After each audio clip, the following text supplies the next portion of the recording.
Hello everyone, my name is Pawan Jaiswal and basically I'm an English and French language expert. लगभग एक दशक से ज़्यादा हो चुका है कि मैं इंग्लिश और फ्रेंच इन दोनों ही लैंग्वेजेस की क्लासेस ऑफर करता हूँ. If you are someone who is highly interested in learning the language, you can contact me. I can let you have my number so that you can call me directly or send me the message on WhatsApp or all. अगर आप इस video को देख रहे हैं तो आपका एक ही उद्देश्य है कि आप इंग्लिश बोलना चाहते हैं और इंग्लिश बोलना आमतौर पर बहुत मुश्किल नज़र आता है, लेकिन रियलिटी में ऐसा नहीं है. इंग्लिश एक लैंग्वेज है और लैंग्वेज लर्निंग दुनिया का सबसे आसान काम होता है. Believe me, learning any language is the easiest thing in this world. आप भी मेरे साथ रिपीट कीजिए, learning the language is the easiest thing in the world. इस दुनिया का सबसे आसान काम किसी लैंग्वेज को सीखना है. आपको लगता होगा सर ये बेतुकी बात है, ऐसा कैसे पॉसिबल है कि हम किसी भी लैंग्वेज को आसानी से सीख सकते हैं. सो मैं आपको अपने बारे में बताता हूँ. I was basically born in a small village of India. मैं भारत के एक छोटे से गाँव में मेरा जन्म हुआ और मुझे भी सिर्फ हिंदी बोलना ही आता था. इसके बावजूद मैंने इंग्लिश पर काम किया क्योंकि मैंने कभी किसी को नहीं देखा जो इंग्लिश में कम्युनिकेट कर पाता हो, क्योंकि मैं वैसे लोगों से कभी मिला ही नहीं था. मुझे भी भ्रम था, मुझे ऐसा लगता था कि लोग इंग्लिश में सिर्फ 2-4 सेंटेंसेस याद कर लेते होंगे और बोलने की कोशिश करते होंगे. बट जब मैंने लोगों को इंग्लिश में वाकई बोलते हुए देखा, सो आई गॉट इंस्पायर्ड और मुझे लगा कि हाँ ऐसा पॉसिबल है. जब लोग इंग्लिश बोल सकते हैं तो मैं क्यों नहीं बोल सकता. हाँ, इसके लिए कुछ ट्रैक की ज़रूरत पड़ती है, एक अच्छे ट्रेनर की रिक्वायरमेंट होती है, एक अच्छा ट्रैक होना चाहिए, एक अच्छी गाइडेंस होनी चाहिए ताकि आप सही तरीके से इंग्लिश में बोल पाए. अदरवाइज लोग लंबे समय से एफर्ट करते रहते हैं लेकिन फिर भी अच्छे इंग्लिश नहीं बोल पाते. जब मैं बेहतर कम्युनिकेशन की बात करता हूँ, इसका मतलब है आप ग्रामेटिकली काफ़ी अच्छे होते हैं, आपका प्रोनाउंसिएशन बहुत स्ट्रांग होता है, आपका वे ऑफ स्पीकिंग बहुत अच्छा होता है. क्योंकि बहुत बार लोग इंग्लिश बोलने के बावजूद ऐसा फील करते हैं कि इंग्लिश एंड हिंदी दोनों के रिदम लगभग सेम है.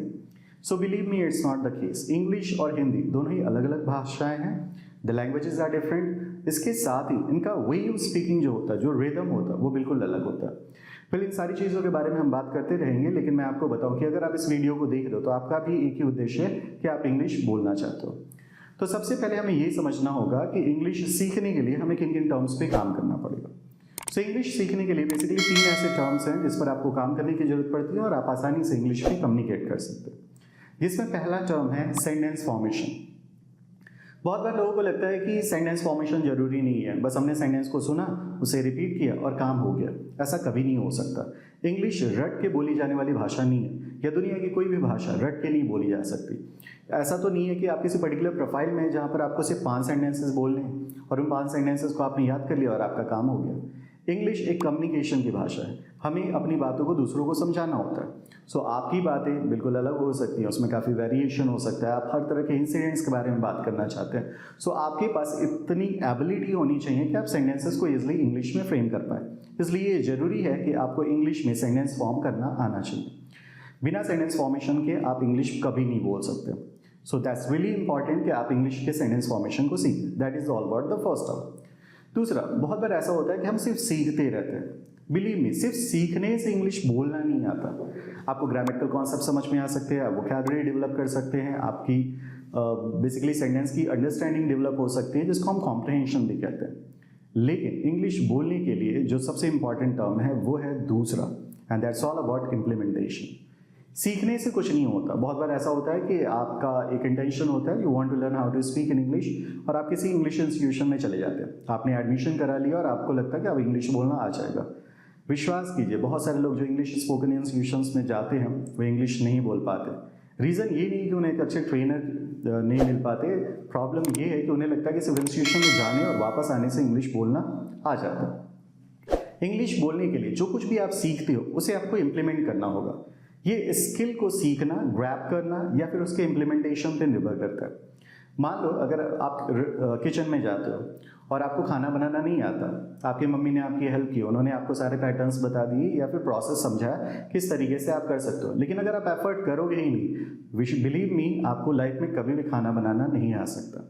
सिमिलरली लैंग्वेज लर्निंग के साथ भी ऐसा ही है. अगर आप इंग्लिश को सीखने के बाद उसे इम्प्लीमेंट नहीं करते तो आप कभी भी इंग्लिश में नहीं बोल सकते. That's all about the second thing. And the third one, पहले हमने चीज़ों को सीखा और दूसरा हमने उसे इम्प्लीमेंट किया.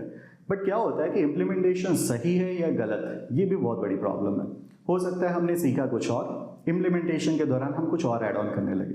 फॉर एग्जाम्पल, हमने प्रेजेंट के कॉन्टेंट्स को बनाना सीखा कि प्रेजेंट में हम कैसे किसी चीज़ को बताते हैं, और अपने आप को ओवर कॉन्फिडेंट में लेकर हमने पास्ट के कंटेंट को भी प्रेजेंट में बोल दिया.